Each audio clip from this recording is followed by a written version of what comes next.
Hello and welcome to Book Circle. I'm Earl Weinberg. This time we will continue our reading of Past Master by R.A. Lafferty. Our friend Paul has been sent from Astrobe to Earth to find the Past Master. But of course, the Past Master is in the past. So now he's going from the year 2500 back to the year 1500. From golden Astrobe to blue Earth. Earth is always bluish to one coming from Astrobe. Astrobe always seems gold to one coming from Earth. It is that the whites of the two suns are not the same white. White is not an absolute. It is the composite of the colors where you live. Paul made Earthfall, taking it from the morning side, a beautiful experience that never gets old. He came down in London and stabled his craft. He took with him a small but weighty instrument and went to the London office of Cosmo Kingmaker. That richest man on Astrobe had vast interest on Earth also, and Paul knew his way around on both worlds. Brooks was in charge of Kingmaker's London office, and Brooks was immediately flustered by a visit from a man from Astrobe. Most Earthmen are flustered and inferior towards men of Astrobe, feeling themselves left behind and of less consequence. When most of the small but vital elite had gone from Earth to Astrobe 400 or 500 years before, it had made a difference that was never erased. Earth really was inferior and of less consequence now. Paul presented Brooks with credentials and directives from Kingmaker, and Brooks accepted them. Paul had forged them during the passage, though he could have gotten real ones from Kingmaker himself or through Foreman. Paul liked to do things on his own. "You do not give me much information, and I do not ask much," Brooks said. "I have heard of you vaguely. I know that you have been in trouble on both worlds. Well, I respect the buccaneer in a man. It has almost gone out of us. My master Kingmaker has employed such men before, and it is not for me to question it. Here is the basic machine. I could calibrate an attachment for any period you wish, but you seem to have brought your own attachment." "Oh, there's no great secrecy, Brooks. I've come for a man, and it'll probably leave with him again tomorrow. It isn't necessary that you know the exact calibration, though it will be no great harm if you guessed it. Here's coin of the period, as my brief here requires me to supply to you. I wish you hadn't requisitioned so much of it. It will strap me. It goes much further than you would imagine. The multiplier is something like 50 to 1. And Paul fingered the old gold coins around on the little table there. "Here, I can use less than 1 in 4 of these," he said. "I give the rest of them back to you, Brooks. They are minted a few years too late for my purpose. They might embarrass me. The men where I am going would be suspicious of tomorrow coins. I know the multiplier and the former and present value. The remaining sum will be about right. Will you come out in Chelsea, Messenger Paul?" "In Chelsea, you ask? You guess shrewdly for an Earthman. No, I will go in here and come out here." Chelsea at that time was not a part of London. It was some miles in the country. The distance was the same then as now. I may find my man in London on business, or I may find him at his home in Chelsea. Paul stepped through the tuned antenna-like loop, and to Brooks it was as though the man had disappeared into the crackling air. To Paul it was going through an unholy gray confusion that is deeper than darkness, and he was sick, as are all who follow the time ravel. Paul came out ankle deep in mud. He was on the edge of a big, sprawling wooden town.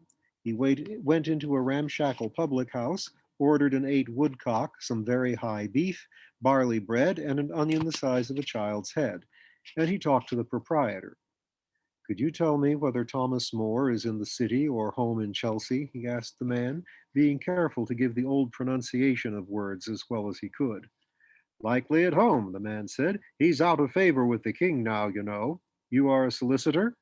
"Yes, I solicit," Paul said. "You've an odd sound to your talk," the man told him. "You are from the north?" "No, from the south," Paul told him. This was true. Astrobe, from the Earth viewpoint, was in the southern celestial hemisphere. It's dangerous to talk to strangers these days, the man said, but I was never one to be intimidated. The old things are passing away, and I hate to see them go. I don't like the new things that are brewing, but I do like Thomas More, though doubting that he'll be long in the land of the living. Mother of Christ, I hope someone can persuade him to leave the country before it's too late. I believe that you are one of them from across the channel. Yes, I'm from across the channel, Paul said, and I'll take him out of the country if he'll go with me. Do not mention our conversation, and I will not. The king's men are everywhere, friend. Walk in Christ. Paul went out again. It was a cold day. He knew the way, and he followed the road to Chelsea in Middlesex. He was pleased to discover that the English had not yet become that most unhandsome of people. There wasn't much trouble with the language back in this period. A few little tricks to remember, no more. An hour or two of crisp walking on the road, and Paul was to Chelsea. He asked but once, and then he spotted his man walking in his frozen garden and wrapped up like a sheep. How did Paul know him for sure? Well, he looked a little like the Thomas More of Holbein's portrait, which Paul had studied, but only a little. All portraits by Holbein look more like Holbein than like their subjects. But Thomas More was a man who would always be recognized. I am Paul, said Paul as he walked up to him, and after that I hardly know what to say. Your namesake also traveled far, Paul, Thomas More said with easy friendliness. Not so far as you have, of course, but perhaps to higher purpose. But I salute you as a man coming through both mediums, which I do not understand. Paul had gone back 1,000 years, and he and Thomas could understand each other. But Thomas could not have understood his own great-grandfather. It goes by jumps, and it had changed much more in the 100 years just past than in the 1,000 years to follow. It is true that Thomas said nout for not, that he pronounced of as though it were spelled off and not of, that he sounded the plural S as though it were an S and not a Z. I don't understand it either, said Paul, but how could you know that I have come through both mediums? You've the aspect of one of them, Thomas said. I've been visited through time before. I'm not a great man, but I'm one who's aroused curiosity in history.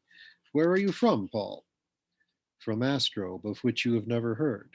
Lay no bets on that, Paul. I've a number of past and future things in my head. Once I believed that travel through time was unnatural, but we all travel through time every moment of our lives. It is only that you have traveled in a different direction at a different rate.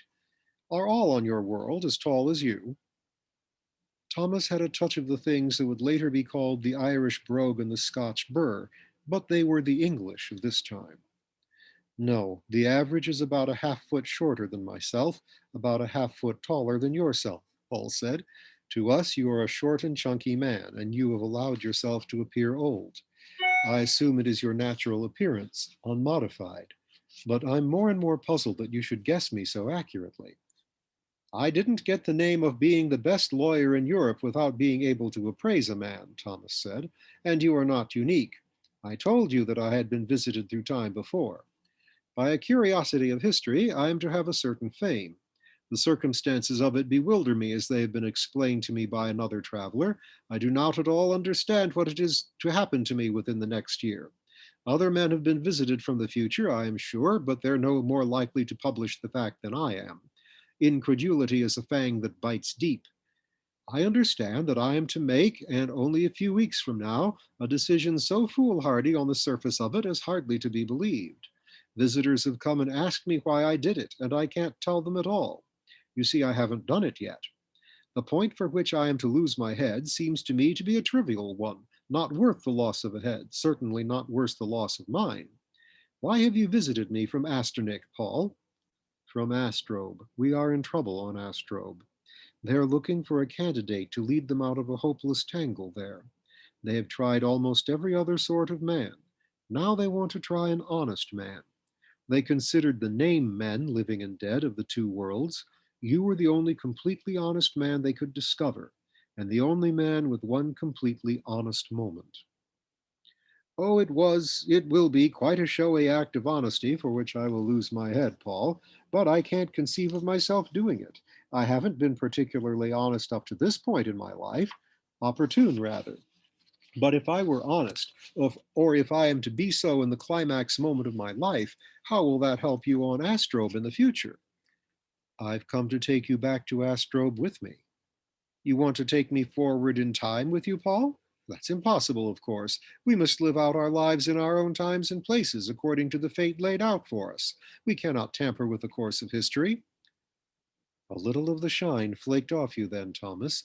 It's only a plating, is it, and not the deep thing? Thomas, that was a silly string of commonplaces for an uncommon man to utter, and as a Christian man you can hardly accept fate. You would make a fine lawyer yourself, Paul. No, I never paid obeisance to fate, and I have just enough natural truculence in me to do it, but I hate to leave my family. Thomas, Thomas, are you lacking in curiosity, in imagination, in daring? They have called you a forerunner, a man open to new ideas, and possibly you will not be leaving your family. History records that you died on a certain date in an extreme manner and in this realm.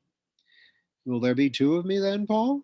But of course there are two of me, and more. Every man is a multitude. But I play with words. Why do you really need me?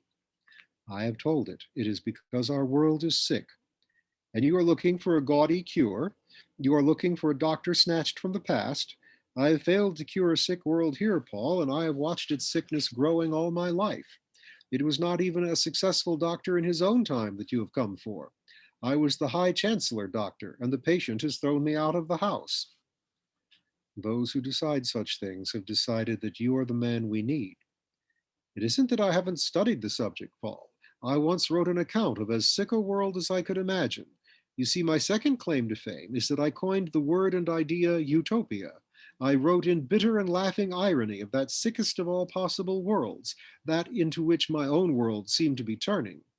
But here is the odd thing, Paul. I am told by my time travelers that my angry humor piece has always been misunderstood.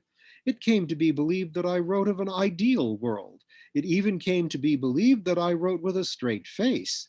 My mind boggles at the very idea, but I'm told that it is so. There is something very slack, Paul, about a future that will take a biting satire for a vapid dream. Will you not come back with me? Not to any Astrobe, no, Paul. I can't help you or yours, you red-headed ogre. I like you, man. There's something pleasant about a really ugly man, and we both qualify, but I can't go with you. I will try to explain. I asked questions of the time men who came to question me, so I know a little of several futures. You live about 1,000 years from now, at my guess, at the time of the first Astrobian time of troubles. And Astrobe in your time is in wobbly shape. But 1,000 years after you are dead, Astro will still be in wobbly shape. It will have a different wobble then, however. Astro will have long since survived the crisis that worries you now. A crisis is survived only by the doings of one critical man. I know it. Thomas, you are that man. No, I am not. It is another. I begin to recall it now. I hadn't paid too much attention to the accounts of the other world when I was told of such. It all seemed pretty fanciful. His name. I wish I could remember his name. So do I, Thomas. You would surely recognize your own if it were presented to you. The man who brought Astrobe out of its first time of troubles, and in so left-handed a manner, his name, it will come to me, Paul. That man was quite in the heroic mold, and I am not. That man, after he had been shamefully put to death, Jerusalem irredentata. It cannot be. The name of that man, Paul Miserere me Domine, his name isn't known. Always he is identified only as the past master. It's a startling thought. You believe him to be me? Yes, I'm sure now, Thomas. You told me something that isn't known to them there yet. They're still searching for a name to present you under. Past Master is one of those they are considering, but they won't decide till they see you. Past Master it will be then. The master out of the past is yourself, Thomas. Paul, you also have been pursued for your life, as I have been lately. I know the look of a hunted man, even a defiant one. Surely there are not king's men on Astrobe who hunt down and kill. No, they are different, Thomas. They are programmed mechanical killers. No, they are the same, Paul. King's men everywhere are programmed mechanical killers. But I see that I will have to discover for myself the name of the real king of Astrobe. Yes, I'll go. Stay the night. I'll go with you in the morning. Thomas, what happened? What is happening to your own world? Paul asked as they talked together that night. You built it according to an ideal of high perfection, but it started to come apart 100 years before this time. Your world is at an end, and another one, in some ways much worse, is beginning. What goes wrong in your world, Thomas? We built it too small, Paul. We built it too small. And what is really wrong with Astrobe? Can you not give me the name of it? It helps to know the name of your opponent.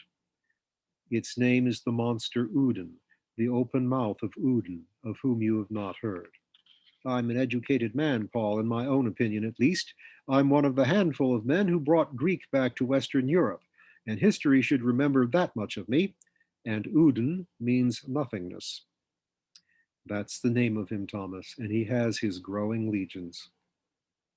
They burned oak and pitch pine and yew in the open fire and drank a little of the native. In that century, England still had a wine of its own. They were up early in the morning. Thomas More, about to start on a strange journey, went to be shriven.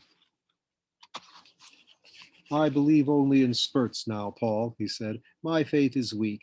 Is it not ironic that I will die for it in the near future, and that those strong of faith will hide and be silent? Paul went with Thomas and did likewise, perhaps the first man to be absolved of sins 1,000 years before he committed them. They went to London afterwards. They went through the tunnel loop and came out in Kingmaker's London office, where Brooks was sleeping on a sofa. He wakened and recognized Thomas at once. I guessed it was he you came to take, Paul, he said. I'd rather you took the crown jewels or the seal or the charter. If his bones are no longer with us, then we are not the same men. Let's go see, Paul, Thomas said. A man owes himself that much curiosity. They went to the old church of St. Peter in Chains. You are buried here, Paul said. The church is a reconstruction, but the graves underneath are still there. An old priest came to them. Do the bones of Thomas More for certain lie below? Thomas asked the old priest. They do. This very year we opened several of the graves. The bones of Thomas More are there, and on one finger bone is the famous signet ring of which you wear a replica on your own finger. You're an antiquarian. No, I'm an antiquary, Thomas said. I have a special interest in this man. What other man, Paul, looks down on his own grave and he in it? All except my head. I'm told that's buried at Canterbury. Parboiled it, did they not? I'd like to see it, but I suspect that it's too long a journey. They were going on a journey of a parsec and a half, but 70 miles was too long a journey. As they strolled about London, Paul realized that this man Thomas would never be an anachronism either on Earth or on Astrobe. Thomas was already on to the new pronunciation of the language, to the point of burlesquing it. He was at home, too much at home, in this latter world. He did everything directly and as his right. He got into a fist fight with a bulky young man in a drinking place. Thomas won the fight, too, but Paul saw fit to chide him about it. Remember, Thomas, you were sainted after you were dead, Paul told him. Saints do not indulge in barroom brawls. Some do, Paul, some don't, Thomas maintained, wiping blood off his peculiar nose. Whatever happened to that nose wouldn't matter much. It wasn't a pretty one, but it had a lot of character. Several men of my acquaintance were later sainted, so I've been told. One of them was a withdrawn man who didn't brawl. One of them was too puny for it, but the third of them did indulge in just such brawls. I've seen him. This reminded Thomas of something else. One thing I forgot to ask, Paul. How is the fishing on Astrobe? You are silent, Paul. I can still withdraw from this adventure, you know. Answer me, man. I'm trying to contain myself, Thomas.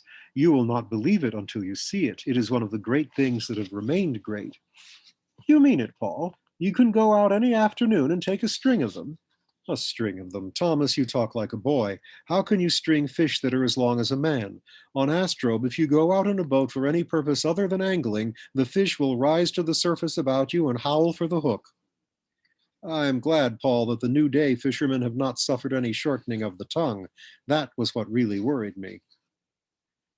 They went to Skyport and entered their craft for Astrobe, Thomas with an armful of mystery novels, revels, bonanzas, and science fiction books, all new things to him. Thomas had also discovered tobacco, and he swore that the stogie was the most wonderful thing in the world since the Evangels. He announced that he would smoke and read for the whole trip to Astrobe. So they enskied. And so it went well till their first period of cosmic disappearance. He was trying to bellow, the man Thomas, no, the creature Thomas, and his voice was no longer one to bellow with. The fundamental reversal had taken place in him as they made the hop equation trip, and Thomas seethed with a fury he could not express. "Does this happen to all travelers, Paul?" the Thomas finally asked in frustration. "To all who travel by hop equation journey, the regular trip takes 5 years. What's time to a revenant? I've been dead 1,000 years, that I should live to see such shame," he, she, it said. The passage dreams again, to Paul and now to Thomas also. Thousands of them, no more than a minute and a half each, incomparably vivid. In passage dreams, Thomas met an oceanic man named Rimrock and did not find it odd. He encountered a female creature who was at the same time Succubus, Eve, Lilith, Judith, Mary, and Valkyrie. He dreamed 3 quick and vivid dreams of 3 men he had never met. One man, for his moment, was a spider with a lion's head.